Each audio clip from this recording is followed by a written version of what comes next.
One of the reasons, once again, I wanted to bring this into leadership training is because when you know yourself, you're so much kinder to yourself. And that said, it's really important that you get to know each other, because you will be that soft voice for somebody, and you'll also be the fire under that person's, because you need that too. It's like we need, when I teach, I always say I teach with tough love. That's why I give my boxing moves. Because I have such an open, unconditional heart for my students. It takes about week 7. Like the first week of teaching, I'm like, who are you? I have no idea who you are. And then 7 weeks in, I'm like, oh, you're in there. And all of a sudden, everybody makes sense, right? But it's equally important to have structure and demands, and this is what we'll talk about in terms of this group too, because there is a lot of responsibility. It's like, you get to go on that vacation, but you have to pay the visa bill. So the visa bill is the responsibility that goes along with it. And I'll tell you that when you're committed to something, when you are committed to something, that the work isn't so painful. It isn't so painful. In fact, you want the work. Whenever I go to the gym, back to the gym, I'm like, make it harder, make it harder, make it harder. Tell me where I'm failing, because I feel safe to fail. And that's where having a group together that you share, you say, you know what, I'm not going to meet this deadline. But you don't say, I'm not going to meet this deadline and give 9 excuses, like 9 cats just died. You tell the truth, because by the way, they know. Like we know whether you're telling the truth. Same with students. I just want to know the truth. I can help you with the truth.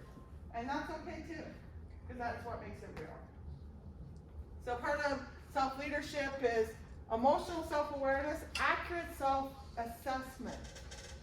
So in terms of, which I absolutely love that you shared that, like when you get to the point in terms of self-awareness of emotions, that you're on that threshold, that you're about to cry, to say, dude, I'm at the threshold. You know, you're at the threshold, I'm at the threshold. And that's okay, because you know you're at that place. And then what happens is you start to see it sooner. So as I shared with you, for me, because I'm already always up here, I mean, I was born running, that for me, in terms of getting things done, how many ways can I lower my stimulation? How many things can I take off my plate? And then that's why teamwork's so important. And then self-confidence, because what we're going to see in this room when I ask you to do an accurate self-assessment, you'll have people that underrate themselves, and people that overrate themselves. Because when we talk about confidence, there's arrogance, and then there's being too shy about what your strengths are, because this is part of together. This leadership is about building your self-confidence, because what I talk about in class too, and what I talk about in psychology and all of this, is that, I can't remember what I was just about to say. I'll come back to it later. Oh, self-esteem. Okay, I'm ready for it. Wait, I gotta get this one in the camera. Okay. Self-esteem. Self-esteem is not based on likes on Instagram, though they are kind of nice. But self-esteem, we don't talk enough about self-esteem. One of the reasons that we have an issue around anxiety is because nobody has self-esteem, okay? Self-esteem is based on accomplishment. Self-esteem is based on doing the hard work, sweating it out. And actually, part of what this whole package that we're gonna do for the year is about what you do when nobody's looking. How do you talk to yourself when no one's around? What level of quality work are you doing that gives you a sense of pride? And this is intrinsic pride. And so that's when we're talking about self-confidence. We're going to look at something called the marshmallow. And it's about impulse control. Because part of this team is the whole idea that you will have to delay gratification.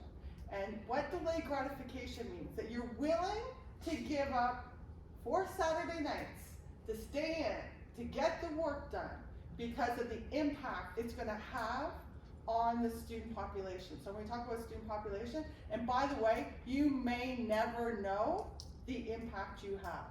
Because the way how many times I've been around the world, what I know is most of what I do, I'll never know. So that's where we talk about value systems. That's where we talk about grace. That's where we talk about we do it because it's the right thing to do. And then in terms of transparency, so I was talking about being honest and humble. So there's going to be extra commitment on you, not just as a leader, but also as a student. So if you're not doing your job, not doing your job. I can work with that. So for example, with students, I will have them write at a certain point, sometimes on the actual exam, how many hours they studied. So if they failed and they studied 10 hours versus if they failed and they studied no hours, that's a completely different situation. So you didn't study, cool. Why? Maybe you're not meant to be in this program. Maybe now's not a good time to be in this program. For some of you, over the next 12 months, you'll make the decision that you're not meant, this is not for you. Maybe leadership is not for you. That's honor. That's honor. When you speak up and say it's not a good time, it might be a better time next year. And those are conversations I have with students all the time. See that door? I use reverse psychology all the time. I go to class and I had 50 students talk me into, I'm like, just quit. Just quit school. You can just Google it. Just become a journalist without even going to school. And they talked me into my own job by the time I was done, because sometimes you have to, part of commitment to everything, which is, remember, the first commitment is to yourself. You have to really know why, your why around it.